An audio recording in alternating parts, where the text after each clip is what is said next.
Hi, how are you doing? Have you ever wondered, could it be their breathing?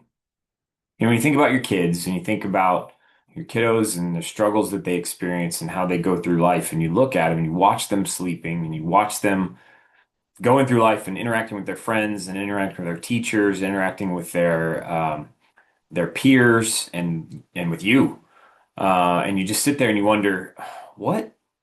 Something seems wrong and I don't understand what it is. It's a wonderful, I have a great kiddo that's just such a joy at certain times and then such a struggle at other times. And you go, I don't understand what it is. That's where I ask, could it be their breathing? So the topic of this is could it be their breathing? But what I'm ultimately getting at and what I want to talk to you about today is recognizing and resolving sleep disordered breathing in children. I'm Dr. Ryan Thompson. I'm a dentist in McKinney, Texas at Bespoke Sleep and Cosmetic Dentistry. And I have experienced this with my own kiddos. I've experienced this for myself as an adult, but I specifically want to talk about kiddos today. And and I want to go over this from a perspective of how we can help.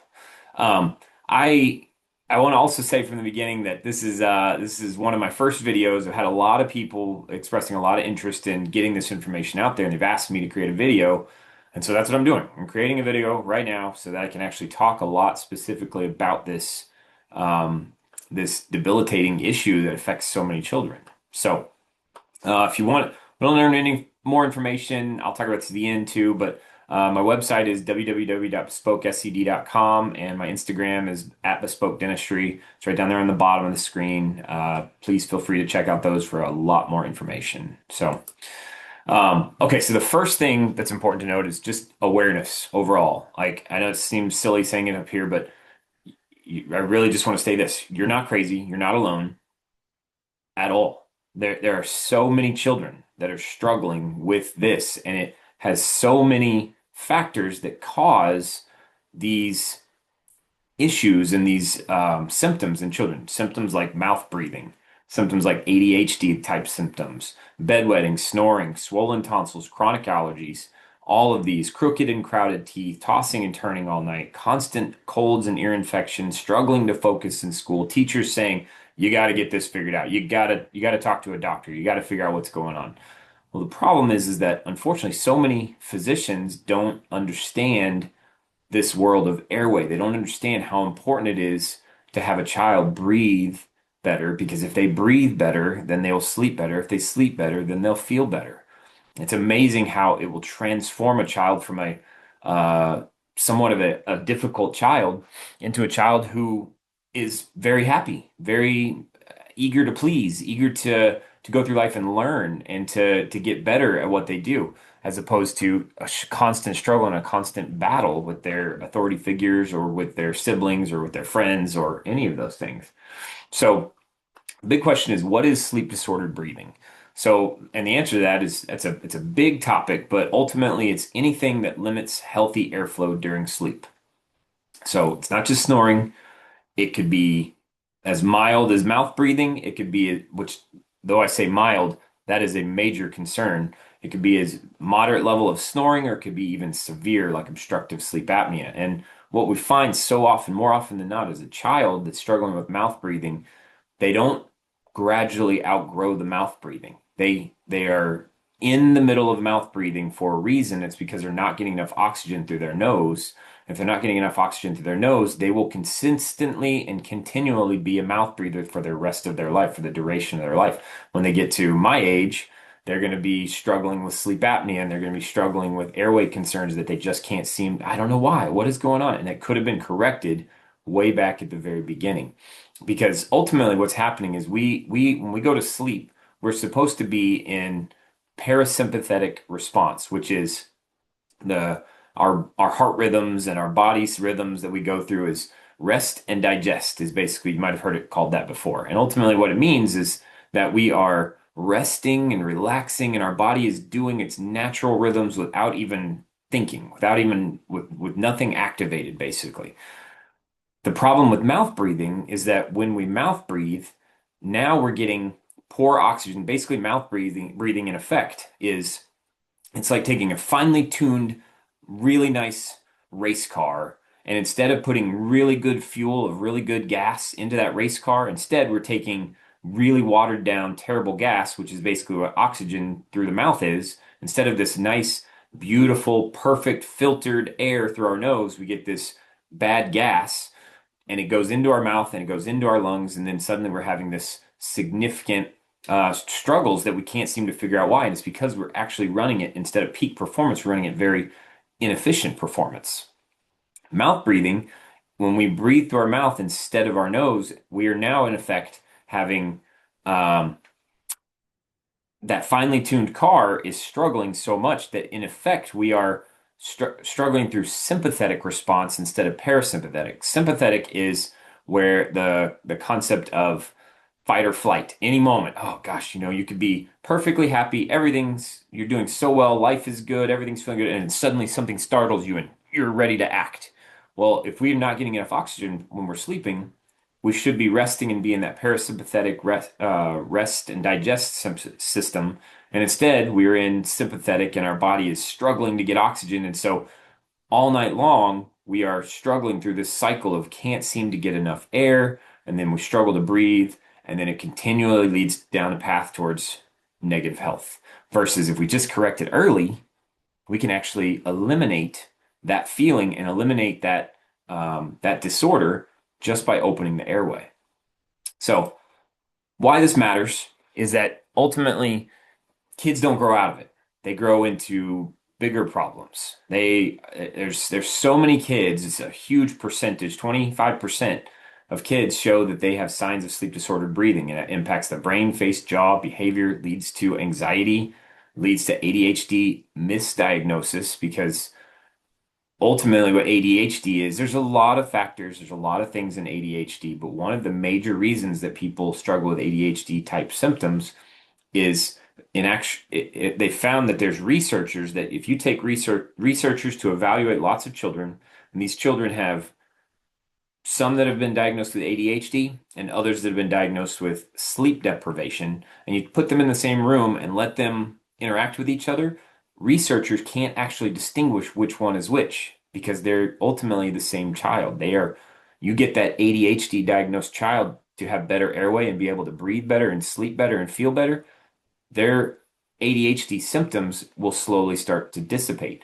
Now, I don't treat ADHD as a general dentist. I treat underdeveloped jaws, which lead to poor airways, as you see in this photo right here. When you look at this top photo and you look at the jawline of this person versus the jawline of this person on the lower, you look at the nose shape versus the nose shape. You look at the profile shape, and then also straight on, you can see the strong definition of the jaw versus the wider face versus the longer face with the crooked teeth, and how the face developed this direction as opposed to wider this direction.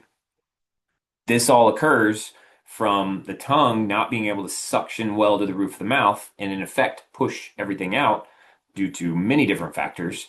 But because that occurs, everything narrows. When it narrows, now we don't get enough oxygen through our nose because the roof of our mouth is the floor of the nose. So if it's not widening out, then internal of the nose is narrow as well. If it's narrow as well, then we get less and less oxygen. Less oxygen leads to all of these symptoms. So it's all about how do we expand, how do we widen the arches, the upper and lower arches, so that we create full development of the arches so that now a person goes from being a lifelong mouth breather who will be a lifelong mouth breather to a nose breather who is going to be a lifelong nose breather. So some of the common sleep disordered breathing symptoms in kids is like we just talked about a moment ago: mouth breathing, restless sleep, night terrors, teeth grinding, delayed growth, ADHD-like behavior, bedwetting, crowding, overbite.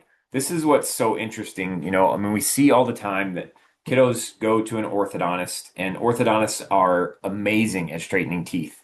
But what's difficult and hard to understand is, and not just them, for all of us, why are we not asking why? Why are we not asking why are we having crooked teeth? Why are there teeth that are crowded? Why is our face narrow? Like, what's causing that? And instead of just treating the symptoms, we can treat the root cause being everything is narrowed. It's narrowed because of nutrition, because of our cheeks winning the battle and pushing everything in instead of having hard, crunchy foods that we eat at an early age. There's a lot of information about nutrition and how and the importance of starting early with harder and crunchier foods. But as we chew those hard, crunchy foods, we breastfeed for quite a while and then we go straight to hard foods as opposed to mushy foods. A mushy diet is what is causing the underdevelopment of our jaws. If we started eating hard foods, everything will widen and shift forward because our muscles strengthen and everything gets stronger and more toned. And the muscles are what moves the bone. If bone and muscle were to get in a fight with each other, which of course they won't, but let's say they did, muscle will win every single time because bone goes, stop pushing on me. And it slowly starts to move because the muscle keeps pushing on it. So, how you can have a developed jaw is just using the tongue and the lips and the muscles to widen everything out and shift everything forward. So, now there's sometimes you have to kickstart things and you have to actually help that process to happen quicker and easier, but there are ways to do that that we're going to talk about more. So ultimately, this is what the effect of nose breathing is, and this is the effect of mouth breathing. When you breathe through your mouth, the development of the jaw is much, much more underdeveloped. You can see the prominence of the nose and how everything stands out more clearly instead of the jaw being so defined. This is when you look at, not that we're talking about looks, although that is a major aspect, but there's a huge component to it. If you breathe well, you're going to feel better. So you're going to have a healthier life. You're going to be on less medications. You're going to get sick less often. You're going to ultimately just feel better because of the filtration system that is your nose.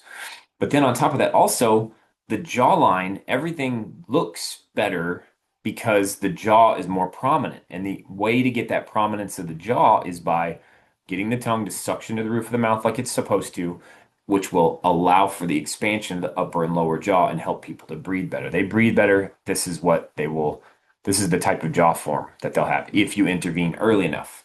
So we can intervene in children and help them as they're growing to not end up as they get older look like this, but instead look like this. Now again, it's not just about looks. That's a big part of it. It's one of the really nice byproducts. But what we're actually doing is helping kiddos to breathe better and have a lifetime of good health starting at an early, early age. So, okay, so this, if you've ever looked at your kiddos and you looked at what is it that you're looking at your child sleeping at night, do they tend to look like this more, or do they tend to look like this? This is what a child is supposed to look like. They should be, I'm not saying the lighting and all that stuff, but all it really getting at is the lips are closed, the nose is wide open. This little girl is sleeping peacefully, restfully. You can tell a very distinct difference between these two. This one's sound asleep and yet doesn't look like she's sleeping well at all. And her hair is disheveled, her mouth is wide open. Her nose seems to be open, but something is causing her to not be able to breathe well. You can see her neck right here. That's her tongue actually sitting all the way down into the floor of the mouth right there, and she's not getting the oxygen that she needs. If her lips are closed, her tongue is suctioned to the roof of her mouth, and her nose is wide open, she's going to look like this, and she's going to be breathing so peacefully, which will then, in effect, lead to great health.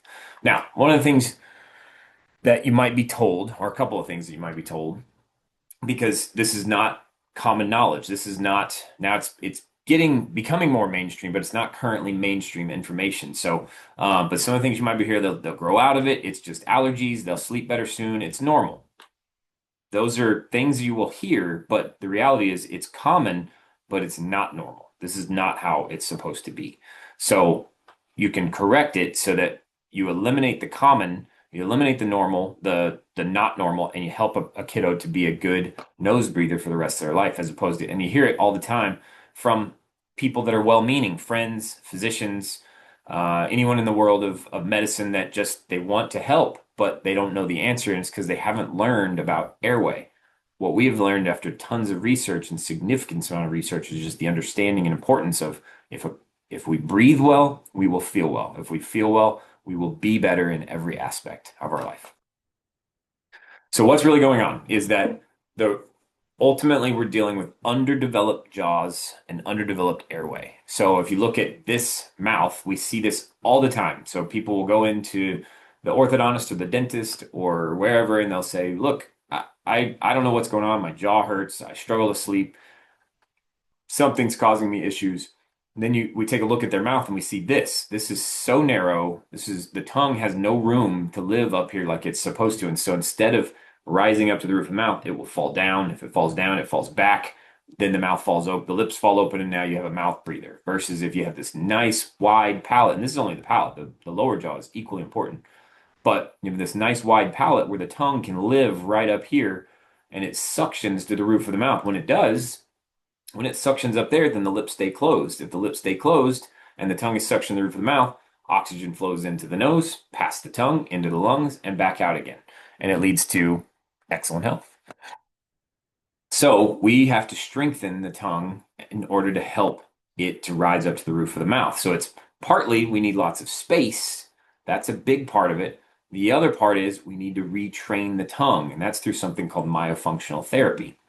Now, I kind of want to talk about this, how we don't just manage the symptoms, we actually get to the root causes of what's occurring, which is again back to what we said before, restoring nasal breathing, expanding the airway, redirecting growth, strengthening oral muscles, all of that. I've got this picture here that's I think it's probably partially blocked by the the foot my image up here. So I'm going to switch this over to another screen where you can see this. This is a image, a three-dimensional image that went around the person's head. Now this is an adult. These are both adults. But it shows the posture of the tongue. So this is the tongue. The tongue is supposed to be suctioned to the roof of the mouth, which is right here. That's supposed to be suctioned up there. If it was, then this area that's pinched would move up. If it moved up, this would open. If you look at this image over here, this shows the tongue suctioned up to the roof of the mouth. Oxygen flows in to the nose, past the tongue, down into the lungs, and back out again. And so we have a significantly better breather right here than this person. And this is all due to lack of space and low tongue posture instead of having the tongue suction to the roof of the mouth. So it's important that we train a person to be a nose breather by teaching them to have their tongue suction to the roof of the mouth. So that's where myofunctional therapy comes in. Myofunctional therapy is what the physical therapy type exercises that teach the lips, the tongue, the muscles, all the muscles of the face to be stronger, basically like physical therapy, as if you were going to have a procedure done or anything. You're trying to strengthen your knee, you're trying to strengthen your elbow or strengthen your muscles, or whatever. You're doing all of that in the name of making it so that everything works more efficiently. So to get that efficiency, though, you have to work, you have to train, and it's not hard. It's just these silly little exercises, but it teaches the tongue to start learning to suction into the roof of the mouth. So that's a major part of this. If the tongue can't get into the roof of the mouth, then it is going to fall down. If it falls down, it will fall back. If it falls back, it blocks the airway. That's what we don't want. We need to get a good nasal breather. So the question is, what can expansion do? Ultimately, it creates space and it helps a person breathe. We widen the upper arch and the lower arch. We widen everything so there's no arch, bone down here or anything like that, but everything is widened out to be able to have good harmony with the upper jaw. We widen everything out and then we shift it forward so that we create that nice profile. So everything being wider and further forward. Now back to that picture a moment ago, if we widen it out and shift it forward and retrain the tongue, then we end up with a adult later on who's like this, but a kiddo will already start to get to this way as well. And they'll stop tossing and turning. They'll stop bedwetting. They'll stop struggling with forgetfulness and difficulties focusing. They'll do better in school. Just by breathing. Breathing well leads to extremely excellent health. So this is just 6 months of expansion therapy showing a kiddo. The image turns out it's a little bit darker pink versus a little bit lighter pink here. But this is the same kiddo, just 6 months there's multiple different therapies, but this one being a 5-year-old, we were able to just use a little appliance that they put in their mouth and wore at nighttime, and it widened everything out. You can see how much different everything is and how much wider their teeth are, and you can see so much more. It gained so much more space, not to mention now you can actually see their lower teeth. It made it so that this kiddo, by expanding and widening that out, it expanded the roof of their mouth and the floor of their nose expanded as well, and they could breathe so much better. The symptoms they were struggling with dramatically decreased. And that was just in 6 months. It's incredible just good breathing changes everything for a child. So you might be thinking, but my child doesn't snore. Their teeth look straight, like that image a moment ago. It looks straight. Our pediatrician said it's fine. They already had their tonsils out. That should be good. They seem to be doing well in school. I've always been told they'll just grow out of it, or we don't have allergies in our family, or we do. Everybody has allergies. It just is what it is. Those are understandable questions or understandable statements to think, but those are all answers to try. They're someone trying to find an answer to what they haven't found, which is the actual root cause. The root cause is if you breathe better, none of these things will happen. None of these things will start to occur down the road because everything has been trained and the tongue has been trained well. The arch form is nice and wide. They're breathing so well. In effect, what I'm proposing and what I'm doing, I take care of I treat children and adults with significant dental and airway concerns. That's what I do at Bespoke Sleep and Cosmetic Dentistry. But I also very much like to put out fires before a child even knows what the fire is. I don't want to put out the fire later on. I would rather eliminate that possibility so then they don't even know what it is. They don't even know that could have affected them because we eliminated it at an early age and they feel incredible. They can't even relate to their peers because in regards to I'm sleeping poorly, snoring, struggling with schoolwork, whatever, because they just do really well. So we have a couple different types of parents that we help. Like you see here, the watchful one, something's off, but I'm not really sure what. The frustrated one, we've tried everything. Oh my gosh, we've done everything and nothing seems to work. And then the hopeful one, we just want better sleep. All of these types of parents are calling me all the time, asking what can be done. I've tried it all. I can't seem to figure out. Or, I heard something about sleep, and I don't know if that matters or if my child's struggling. The answer to that is coming into the office and we have a conversation and we can talk about it and see what's going on. So if we don't do anything, back to this picture from before, unfortunately, sleep issues don't stay small. They show up in school struggles eventually. If they're not now, then they will eventually. School struggles, emotional outbursts, delayed growth, and ultimately adult sleep apnea, like I said, that I struggled with. This is the face that we want. Not just for how much better this person looks than this person, but this person breathes better. If they breathe better, they feel better. If they feel better, they do better in every aspect of their life. So what happens if you act now? The earlier we intervene, the easier the fix. Yes, as an adult, can I correct it? Yes, I can. I can help tremendously. There are much more complicated and much more expensive options as an adult, but it is very doable. There's ways I can manage the symptoms and there's ways that I can treat it. But for a kiddo, I can intervene very, very early at a very young age using their growth patterns and be able to help get a redirected jaw, get better sleep, stronger focus, fewer sick days, and a happier child with less mood swings and focus issues and all the things just by using their growth and development of their own. That's going to happen. They're going to grow and develop anyway. Why not use that to our advantage and expand and widen, shift everything forward so that they breathe better? And then yes, again, back to yes, they also look better, but more specifically, they feel so good. So that's what happens if you act early. Now, I would recommend this is a little 6-minute video that talks about the differences between retractive, meaning pull back type orthodontics, and widening, expanding, and shifting forward. It talks a lot about how much it'll show this little girl right here, shows a cartoon image of her of it being pushed back versus pushed forward. It's incredible. I highly recommend it. I'd recommend screenshotting that and going and watching that video. 6 minutes. I did not create the video, but it is very, very informative. So if you feel like this could be the missing piece, something that you'd love to support, you'd love to figure out what to do, you'd love to know what do I do next? This sounds so much like my child. I've got to help him out. I've wanted to for years. I never knew what to do and now you're looking for that answer. Well, so I do have an in-office consultation because right now, I mean, what I have to do is anything I say, I haven't met your child, I don't know their specific scenario, but what we do is we do an initial consultation, initial data collection rather, and then a second. So that's what you see right here. There's an in-office data collecting appointment. It is $400, but that includes both of the first two appointments. The first appointment is data collection, gathering the x-rays, the photos, all the things that we need, the data points, the numbers, the graphs, all the stuff. We take that And then the second appointment is where you come back in and we actually sit and we talk about what is going on. We'll use data points and be able to show you what things look like versus what they're supposed to look like, what your kiddo's struggling with and why they're struggling. This is where we're supposed to be. How do we go from here to there? How do we do that? And I can walk you through all of that and I'll be able to show you everything going on and create a personalized treatment plan for how we do it, which is why I titled the office Bespoke, which by the way means custom, tailored, unique. Every child, every person is unique. And so my goal is to tailor their treatment to their uniqueness to be able to ultimately get them to be a better breather and a better sleeper. Ultimately, number one, you are not alone. You deserve answers. Your child deserves to thrive.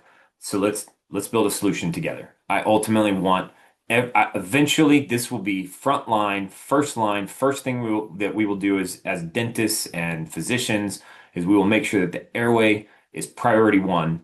And then from there, we'll manage symptoms like broken teeth or cavities or clenching and grinding or any of the other things that occur because of the poor airway. Here's the thing, you correct the poor airway and suddenly those things decrease. Your likelihood of getting cavities decreases because if your mouth is closed, the saliva stays prominent and it protects your teeth. If your mouth is closed and your lips are closed and your tongue is suctioned to the roof of the mouth, you won't clench and grind as much because you don't have a reason to.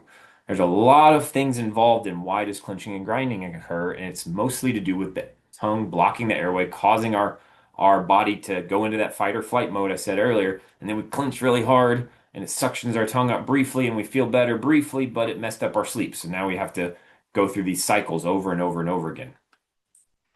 So some questions that are frequently asked, can you really help my kiddo breathe better? Yes. Yes, I absolutely can. Can this help with my child's crooked teeth? Yes, absolutely. We're going to use the tongue and use the power of the muscles of the tongue to start widening and shifting everything out and forward. And then other times we have to use some things to actually expand some. There are some types of metal expanders that we use that are not used for the purposes of just moving teeth. That's what typical expansion is just moving teeth. I am not working to move teeth, although I move teeth also. What I'm actually doing is correcting the underdevelopment of the jaw and moving and changing skeletal structures. We change the skeletal structures and correct the foundation first. Interestingly enough and amazingly enough, the teeth move as a byproduct. They move secondarily, and then we work on those later on down the road if we even need to. What's amazing is so often you don't even need braces or brackets or wires or aligners or anything because we have corrected the foundation. The tongue is now the retainer. The tongue is this perfect U shape, and the mouth forms right around it. And it's just this beautiful round shape that has a perfect smile. It's incredible. So absolutely, this helps with crooked teeth. And how would I even know if it's airway related? That's come in for that airway evaluation, come in for that consultation. Let me get the data. Let's talk specifically about your child and how I can help. So ultimately, contact us. This is a QR code where you can just screenshot that and it can actually get you an opportunity for an in-person consultation. Here's all of our data points, our Instagram, Facebook, our website. Please check out my website. It's got a lot of great information on there that's going to talk a lot more in detail about what this is and what I do. Check out my Instagram page. There's a lot of information on there as well. So it's been very nice speaking with you. I look forward to meeting you in office. And honestly, I cannot wait to meet your child and ultimately help them be a lifelong nose breather. It will transform them into a completely different person that you didn't even know. And they were there all along. They just were so tired. They're walking through life like a zombie, and we can correct that just by helping them to breathe better. They will be so much better off in health and life. All right, take care.